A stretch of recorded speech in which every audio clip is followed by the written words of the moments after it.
হয় আচলতে জুবিন গাৰ্গৰ মূৰ্তি উন্মোচন হৈ আছে জেগাই জেগাই। এইটো আচলতে ডক্টৰ কিশোৰ হাজৰিকা তেখেতৰ আমাৰ ফালৰ পৰা তেখেতক ধন্যবাদ জনাইছোঁ।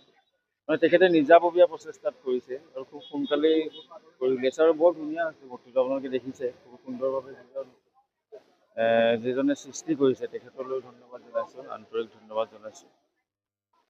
আৰু জুবিন গাৰ্গ আচলতে তেখেতসকলে জুবিন গাৰ্গক খুব ভাল পায়। এই জুবিন গাৰ্গৰ প্ৰতি যি ভাল পোৱা যি শ্ৰদ্ধা তাৰ প্ৰতিফলন এই মূৰ্তিটো আচলতে। আৰু কিশোৰ হাজৰিকা তেখেত নিজে এজন সমাজকৰ্মী, টুৰিজিমৰ কাৰণে বহুত কাম তেখেতে কৰিছে, পৰ্যটনৰ উন্নয়নৰ কাৰণে বিশ্বনাথ ঘাটতো বহুত কাম কৰিছে আপোনালোকে সকলোৱে জানে। গতিকে তেখেতক ধন্যবাদ জনাইছোঁ। আৰু জুবিন গাৰ্গ এনেকৈ জীয়াই থাকিব মানুহৰ মাজত যুগ যুগ ধৰি, প্ৰতিমূৰ্তি থাকিবই, মানুহে বনাবই। ইমান যিসকলে ভাল পাইছিলে জুবিন গাৰ্গক সেইসকলে ভাল পায়, সেইসকলে নিৰ্মাণ কৰি আছে, কৰি যাব।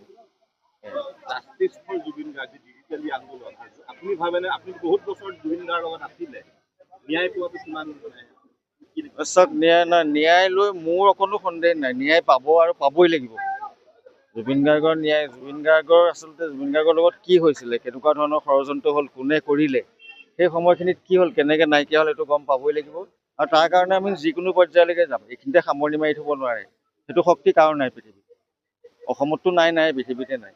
গতিকে জুবিন গাৰ্গে ন্যায় পাবই লাগিব। কি ঘটনাত জুবিন গাৰ্গৰ মৃত্যু হ'বলগীয়া হ'ল, কাৰ ষড়যন্ত্ৰ বলি হ'ল, সেইটো গম পাবই লাগিব। এতিয়া অলপ কেইদিনমান মনে মনে আছে বুলি ভাবিলে নহ'ব যে চব শেষ হৈ গৈছে। এইটো কিন্তু জুই জ্বলিয়ে থাকিব যুগ যুগ ধৰি। ধন্যবাদ। आसाम का नहीं, सारा नॉर्थ ईस्ट का है और सारा इंडिया के, मैं यूँ कहूँ तो सारा इंडिया का है। और जब तक पृथ्वी में जब तक इंसान होगा, जब तक पृथ्वी में एक भी आसामीस होगा, एक भी नॉर्थ ईस्ट का आदमी होगा, जुबिंदा जिंदा रहेगा। तो इस ऐसा अवसर पे हमको पार्टिसिपेट करने को मिला, अरुणाचल से हमें इनवाइट किया। ये हमारा भी एक कल्चरल, एक हमारा जो टाई है उसको भी दिखाता है। तो आपसी का प्यार, जो स्पेशली अरुणाचल और आसाम में जो हमारा रिलेशनशिप है, हम तो एक ही माँ के कोख से पैदा हुआ जैसा है। तो हम जैसे भूपेन दा के साथ में भी हमारा रिलेशन है, अरुणाचल का बहुत क्लोज है, उसी तरह जुबिन दा के साथ में भी हम लोगों का बहुत क्लोज रिलेशनशिप है। उन्होंने भी अरुणाचल का बहुत जातियों में अलग अलग ट्राइब का गाना भी गाया। ऐसा करके अरुणाचल जुबिन दा का एक सेकेंड होम जैसे था, बहुत क्लोज था। और अरुणाचल के लोग बहुत याद करता है। और ऑन बिहाफ ऑफ अरुणाचल के तरफ से चूँकि मैं आया हूँ, तो ऑन बिहाफ ऑफ अरुणाचली जितना भी है उन लोगों के तरफ से भी मैं ऑर्गेनाइजर्स को भी धन्यवाद देता हूँ। और इस अवसर पे शरीक होने का एक जो मौका मिला है, उसके लिए भगवान को भी बहुत बहुत धन्यवाद करता हूँ। Thank you. খুব আজি আনন্দিত, মানে সুখ অনুভৱ কৰিছোঁ, গৌৰৱান্বিত হৈছোঁ। আজি সেই প্ৰথম মই এই কথাটো ঘোষণা কৰিছিলোঁ যে জুবিন গাৰ্গৰ প্ৰতিমূৰ্তি এতিয়া আমি নিৰ্মাণ কৰিম আৰু মোনাবাৰী চাহ বাগিচা স্থাপন কৰিম। আৰু সি আজি আমাৰ ফলপ্ৰসূ হ'ল। এই আজি মূৰ্তি উন্মোচন কৰিবলৈ মই সমৰ্থ হ'লোঁ।